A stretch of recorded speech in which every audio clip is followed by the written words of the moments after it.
چار لوگ دنیا میں ایسے ہو چکے ہیں جنہیں اللہ تبارک و تعالیٰ نے پوری دنیا میں اقتدار دیا، ایک وقت میں پوری دنیا کا ایک ہی بادشاہ۔ دو مسلمان تھے، دو کافر۔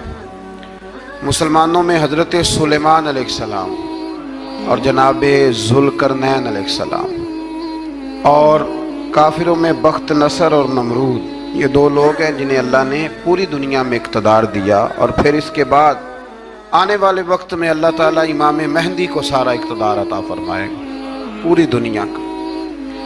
حضرت ذوالقرنین کے بارے میں دو روایات ہیں، ایک تو یہ ہے کہ وہ نبی تھے اور ایک یہ ہے کہ نہیں وہ ولی تھے، لیکن مجھے حضرت مولا علی شیر خدا رضی اللہ تعالیٰ عنہ کا قول ملا ہے جس میں آپ نے فرمایا ہے کہ نہیں وہ نبی نہیں تھے، تو اس لیے میرا نظریہ یہی ہے کہ وہ اللہ کے ایک نیک بندے تھے۔ اللہ نے انہیں پوری زمین میں اقتدار دیا۔ وہ ایک مہم پہ نکلے، ان کا ارادہ بنا کہ میں ذرا دنیا کا چکر لگاؤں، تو انہوں نے سفر شروع کیا کہ میں دیکھوں ذرا سورج غروب کہاں ہوتا ہے۔ تو فرماتے میں پہنچا، بڑا گیا، لیکن میں اس مقام تک پہنچ گیا جہاں سورج غروب ہوتا ہے، تو پھر میں نے دیکھا کہ ایک سیاہ کنواں ہے جس کے اندر جا کے وہ چھپ گیا ہے، لیکن رب کریم کی اس حقیقت تک میں پہنچ سکا نہیں۔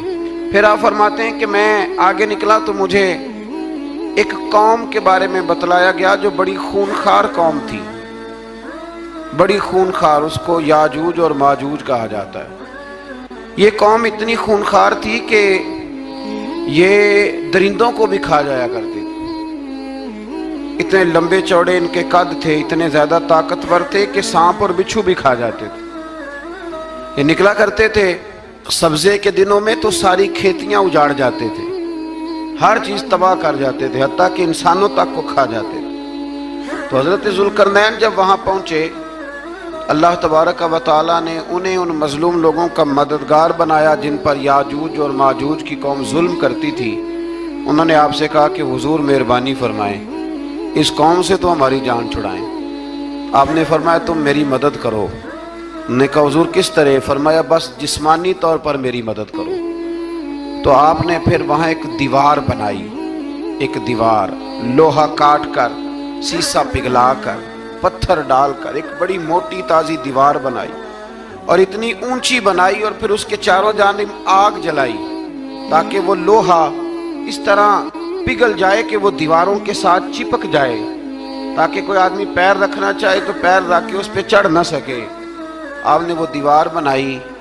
اب اس قوم کا حال یہ ہوا کہ وہ اس کے اندر قید ہیں، وہ صبح جب اٹھتے ہیں تو اس کو توڑنا شروع کرتے ہیں، توڑتے رہتے ہیں، تو جب شام ہوتی ہے تو ان میں سے ہر روز ایک شخص کہتا ہے اتنی رہنے دو، باقی کل کریں گے۔ لیکن جب وہ سویرے اٹھتے ہیں تو اللہ تعالیٰ اس دیوار کو پھر سے مضبوط فرما دیتا ہے۔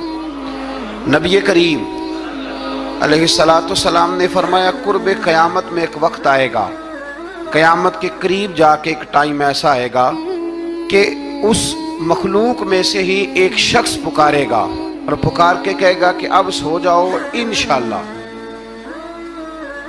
اللہ ان کی زبان پہ جاری کہے گا اب سو جاؤ اور سویرے انشاءاللہ یہیں سے شروع کریں گے۔ تو فرمایا وہ چونکہ انشاءاللہ کہیں گے تو پھر اللہ تبارک و تعالی اگلے دن اس دیوار کو وہیں پہ رکھے گا جہاں رات کو انہوں نے اسے چھوڑا تھا۔ اگلے دن وہ توڑیں گے تو دیوار ساری ٹوٹ جائے گی، اور پھر اللہ تبارک و تعالیٰ کا فضل ہوگا تو مسلمان کی طرف وہ بڑھیں گے، وہ قتل و غارت کریں گے، پھر سے وہی درندگی کریں گے، تو پھر حضرت عیسیٰ علیہ السلام ان کے لیے دعا کریں گے۔ تو دعا کا یہ حال ہوگا کہ ان کے وجود پر کچھ ایسی چیزیں برآمد ہوں گی جن کی وجہ سے وہ مر جائیں گے، ختم کر دیے جائیں گے، قیامت کے قریب جا کے وہ دوبارہ آئیں گے۔